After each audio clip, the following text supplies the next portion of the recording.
নমস্কার সকলকে। তো গত সপ্তাহে একদিন কলেজ থেকে ফেরার পর সন্ধেবেলা দুজনেরই ইচ্ছে করলো যে আজকে ডিনারে বিরিয়ানি খাওয়া হবে। তো ফ্রিজে মাংস কিছুটা রাখা ছিল, কাঁচা মাংস ধুয়ে পরিষ্কার করে। তো সেই মতো আমি বিরিয়ানি বানানোর প্রিপারেশন শুরু করে দিলাম। তো রাত্রিবেলা খুব ঝটপট করে শর্টকাটে এটা করেছি।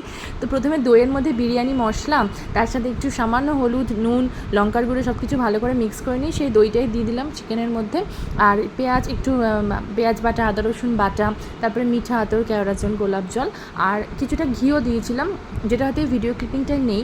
এছাড়া সাথে সাথেই কিছুটা পেঁয়াজ ভেজে বেরেস্তা করে নিয়েছিলাম, সেই বেরেস্তা ভাজার যে তেলটা সেটাও দিয়েছিলাম, দিয়ে ওই 1 ঘন্টার মতো ম্যারিনেট করেছি।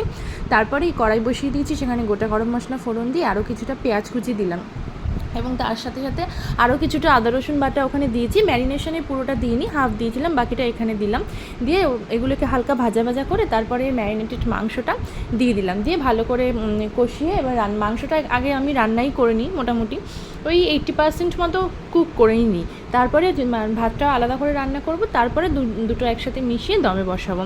তো সেইভাবে মাংসটাকে ম্যারিনেট করতে শুরু করেছি। মাংসটা যদি আরও বেশিক্ষণ ম্যারিনেশন হতো তাহলে আরও ভালো হতো, কিন্তু ওই যে হঠাৎ করে ঠিক হলো সন্ধ্যেবেলা আর রাত্রিবেলায় খাওয়া হবে, আর আমরা ডিনারটাও একটু আগে করি, তো হাতে বেশি সময় ছিল না, তাই খুব তাড়াতাড়ি করেছি। মাংস ওই 1 ঘন্টাও ম্যারিনেট হতে পারেনি, হয়তো হাফ অ্যান আওয়ার হয়েছে।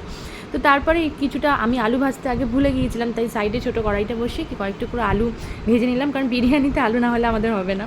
তো সেই ভাজা আলুটা মিশিয়ে দিলাম। তো মাংসটাকে খুব ভালো করে কষিয়ে নিচ্ছি, এবং মাংসটা যখন তেল ছাড়বে সেরকম অবস্থায় কিছুটা জল দিয়ে একটুখানি গ্রেভি করে নেবো। আর এইদিকে দিয়ে দিলাম জল, এবং জলের মধ্যে ওই গোটা গরম মশলা, বড় এলাচ দিয়েছি, স্টার এনিস দিয়েছি, এছাড়া সাদা তেল দিয়েছি, নুন, সব কিছু দিয়ে চালটাকে চাল এখনও মেশাইনি, জলটাকে প্রথমে ফুটতে দিয়েছি।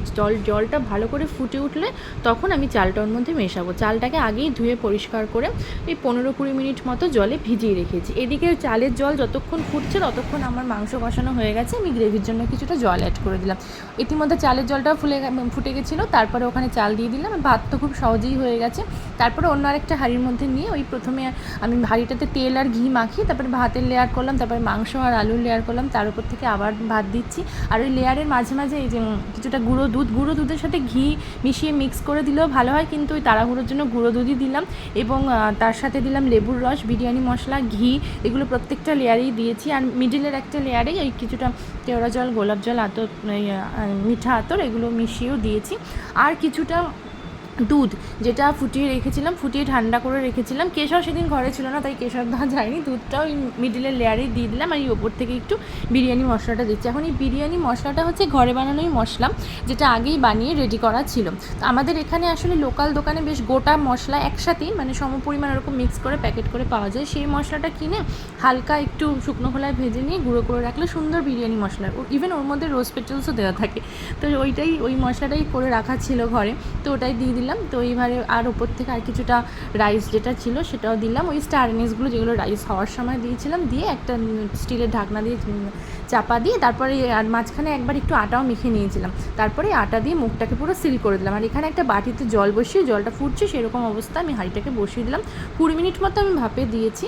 তারপরে খুলে এই যে বিরিয়ানি কিন্তু আমাদের রেডি। খেতে কিন্তু ভালোই হয়েছিল, ঘরোয়া হিসেবে খেতে খুবই ভালো লাগছিলো। এর সাথে আমরা স্যালাড কেটে নিয়েছিলাম, স্যালাডের ফটোটা এখানে নেই, স্যালাডটা যেহেতু আলাদা সার্ভ করা হয়েছিল। তো এই হচ্ছে আমাদের চটজলদি বানানো বিরিয়ানি।